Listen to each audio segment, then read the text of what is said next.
I'm the head of the household. My orders are absolute. If you don't listen to me, we'll get a divorce.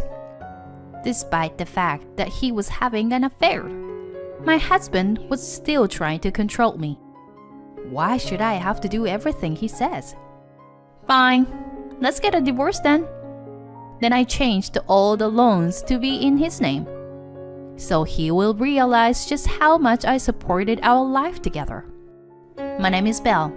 I'm 36 years old, and I work as a system engineer. It's been 6 years since I married my husband, Derek. We met through work, as the company where I worked as an engineer subcontracted work from his company. When I was working at his company as a temp, he spoke up to me kindly. And naturally, we started to get to know each other outside of work. After dating for a while, he proposed, and I accepted. When I got married, I quit my job at the company. Working as an engineer for a company was extremely demanding, and I was often overworked, both physically and mentally. The pay wasn't great either. I was worried that if I kept working like that, I wouldn't have enough time to spend with my husband, and our relationship would suffer. So I made a decision to become a freelancer, which allowed me to have more time for household chores and spending time with my husband. At first, I didn't make much money as a freelancer, but I had experience as an engineer. So I eventually started getting more clients and making more money. I was surprised at how quickly my income increased, and grateful for my husband for supporting us financially when I wasn't making much. I worked hard at housework, even though cooking wasn't my forte. I try to make different meals every day, using recipe books to make my husband happy. Thanks for cooking and cleaning. It really helps me out. My husband praised my housework, which made me happy. In the early days of my marriage, we respected each other and had a happy life together. But after a few years, my husband suddenly said this. Isn't it time for us to get a new house? Huh? A new house? I was surprised when my husband said that. It's because he's not the type to save money. In that case, shouldn't we save up a little more money? What are you talking about? I earn a pretty decent income, don't I? Huh? Because you haven't had any financial problems since we got married, right? That's because it's thanks to my income. But I couldn't say that to my husband. Although he gave me money for household expenses, he always spent his own allowance before the next payday. So I saved as much as I could from my income and added it to the household budget. Thanks to that, we were able to live without financial problems. I was grateful for being able to live thanks to my husband's income when we first got married. That's why I didn't even tell him that my income had increased. I thought I shouldn't hurt his self-esteem by telling him that I was making quite a bit of money working from home. Even if I think I've spent too much money, our lifestyle hasn't changed. So I think my income has probably gone up. Maybe he doesn't have a good grasp of his own income and expenses? I couldn't believe what my husband said. However, my husband seemed enthusiastic about building a new home, and I had no way of stopping him. What kind of house do you have in mind? I had to find a way to build a low-cost home while listening to my husband's desired conditions. But my husband kept adding more and more conditions. But if we want to fulfill all of these, the house will cost a considerable amount of money, won't it? It's no big deal. It's a once-in-a-lifetime big purchase, and my income should be enough, right? I wondered what basis my husband had for saying that. At that moment, I regretted not telling my husband about my income. I thought I would tell him about it to calm him down. Derek, it's about household expenses. But actually, I also contribute a significant amount from my income. But for some reason, my husband didn't believe me. Come on, don't lie like that. No, I'm not lying, but I wanted my husband to buy a more affordable house. But in the end, he didn't listen to me and used his salary to take out a loan for a house that he could barely afford to pay for. Initially, I thought we were spending money reasonably, but over the years, my husband's spending habits have become more reckless. He started indulging in luxuries, like brand name clothes and watches, and going out drinking with his juniors every night. Although he works overtime to make up for it, his spending habits have become more and more difficult to ignore. Despite all this, he finally decided that he wanted to build a house.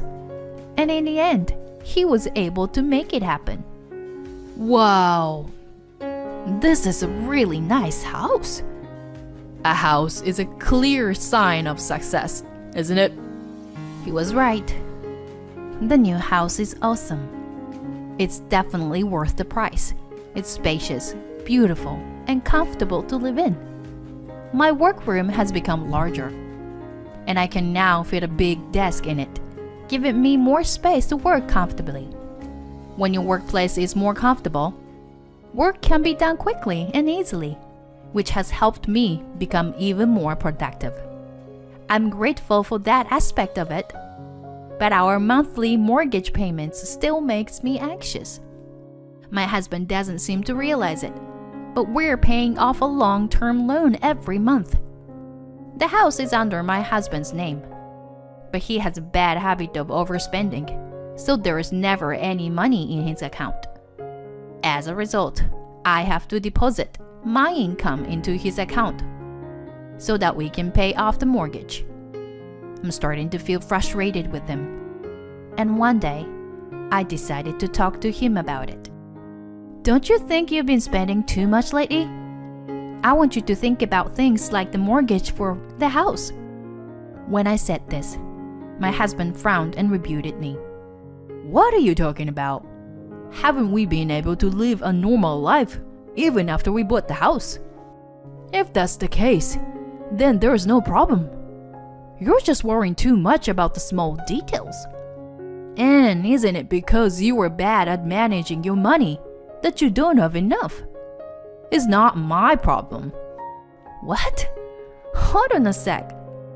I'm constantly thinking about how to save money from the daily living expenses I have with the money you gave me.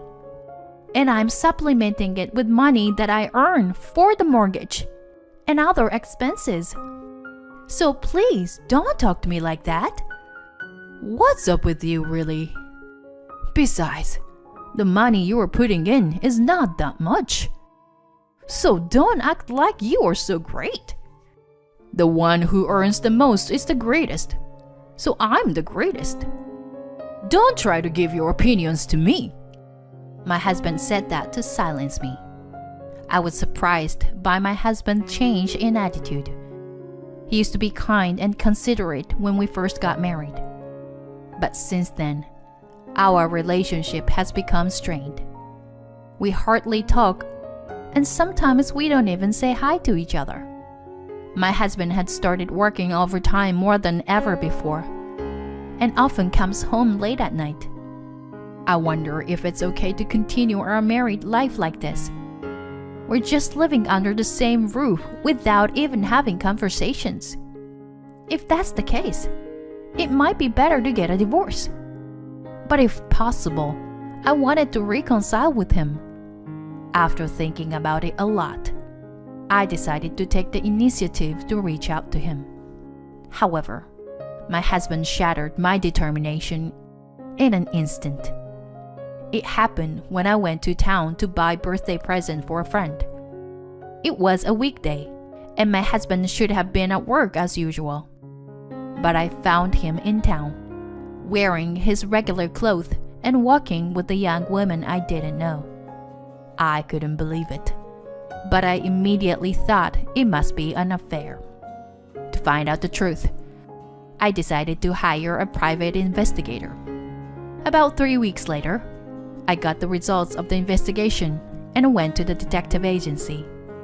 My husband was indeed having an affair. The woman was his colleague at work. And surprisingly, their relationship had been going on for about 2 years. I understood the reason why my husband suddenly started spending extravagantly and coming home late due to overtime about 2 years ago was because he was having an affair.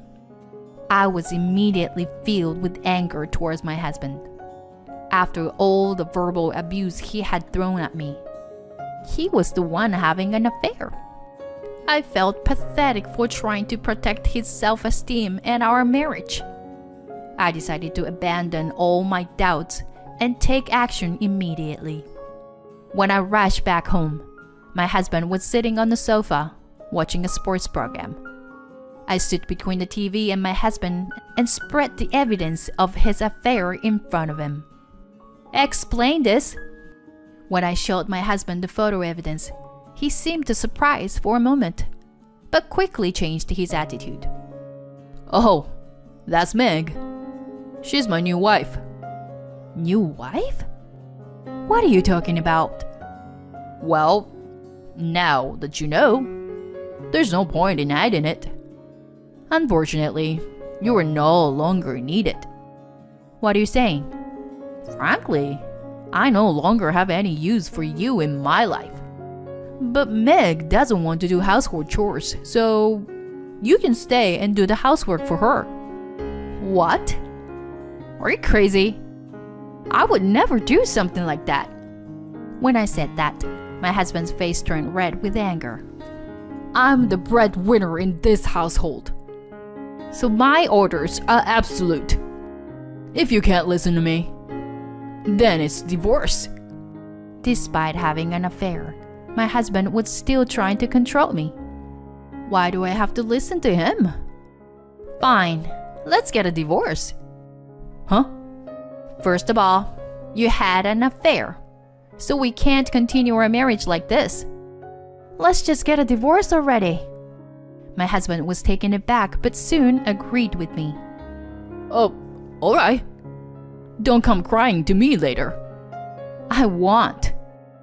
But you have to help me with changing the names on the utility bills and the car loans we just bought."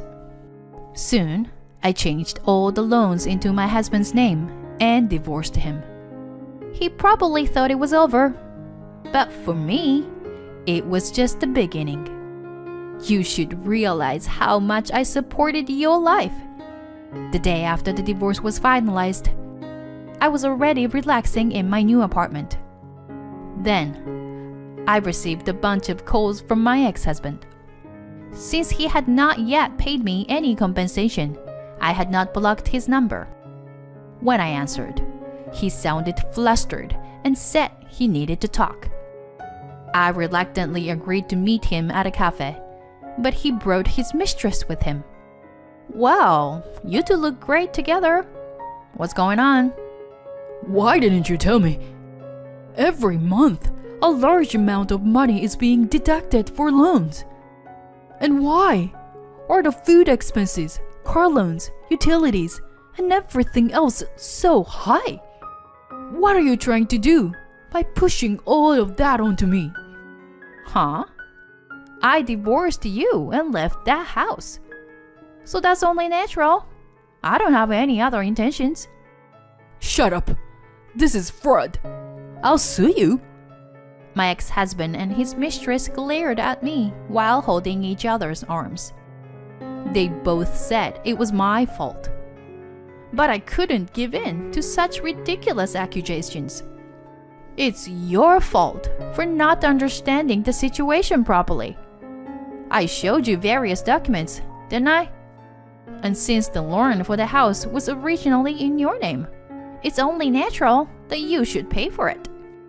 Until now, I've been putting the necessary money into your account." How can you? with just small income, put in that much money? As an ex-husband with poor comprehension skills, I explained everything to him. I was earning money as a freelance engineer. Currently, my annual income is around $200,000. What do you think? Is that true? Upon learning that I was earning much more than him, my ex-husband was surprised. But whether you know it or not, it doesn't matter anymore. More importantly, since I haven't properly claimed compensation yet, I will do so through a lawyer. Are you trying to swindle money from us? I'm just using my rightful claim. I will also make claims against your mistress. That's... Then, I received compensation from both of them for the emotional distress they caused me. By the way, the woman my ex-husband had an affair with was devastated to learn that he wasn't using his own money to pay for the loan. The next day, she disappeared from his life. Their affair was just like any other, and it ended when the money ran out. My ex-husband now lives a lonely life, struggling to pay off his loan and make ends meet while commuting between work and home. He deserves the punishment he got, but apparently he couldn't accept it and spread the news of his affair around the office. His mistress claimed that he was abusing her, and they ended up in a messy quarrel. However, since they both lost their credibility, no one believed either of them. It seems that my ex-husband's financial troubles only worsened, and he eventually got demoted and received a pay cut due to his inability to focus on his work because of his mounting debts. It's all his own fault. And frankly, he deserves it. On the other hand, I was nervous when I first moved into my new high-rise apartment. But now I'm able to relax and enjoy my life here. I may not be interested in marriage or romance for a while, but that doesn't mean I want to be alone forever. If I meet someone in the future, I hope we can build a mutually supportive relationship based on what I've learned from this experience. For now, I'll focus on working hard and making the most of my time for myself.